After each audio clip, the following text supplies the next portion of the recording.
orang-orang Indonesia yang senang mengabdi dan berbakti kepada bangsa lain. Itu yang dulu kita sebut londo ireng.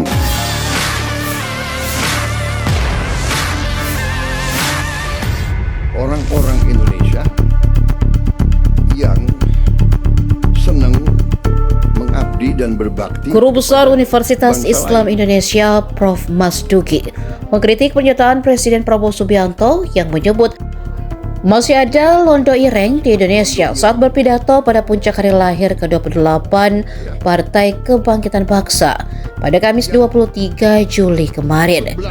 Istilah itu ia tujukan kepada LSM dan wartawan yang kerap mengkritiknya.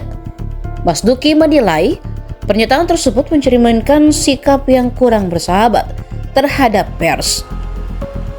Menurutnya, pemerintah semestinya menghargai peran media yang selama ini menyampaikan kritik dan masukan terhadap berbagai kebijakan demi kepentingan publik. Penggunaan istilah londo ireng menunjukkan praktik komunikasi publik yang kurang tepat. Sebagai kepala negara, Prabowo dinilai perlu memandang jurnalis sebagai mitra yang menjalankan fungsi kontrol dan menyampaikan informasi kepada masyarakat, bukan malah membuli pihak yang membuat kritik atau penyalur sebagaimana kerja jurnalis. Konstitusi.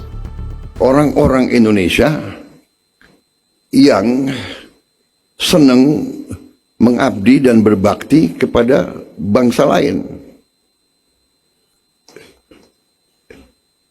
Itu yang dulu kita sebut londo ireng. Ya. Yang ikut Belanda perang lawan kita.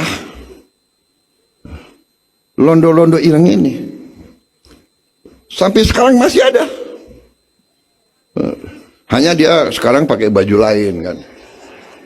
Wartawan, jurnalis, apa itu? Pengamat, LSM. LSM harus kita tanya, yang gaji lo siapa? Yang bayar listrikmu siapa? Yang bayar handphonemu siapa? Cari pekerjaan susah, kita tahu kan? Download Tribun X sekarang, menghadirkan lokal menjadi Indonesia.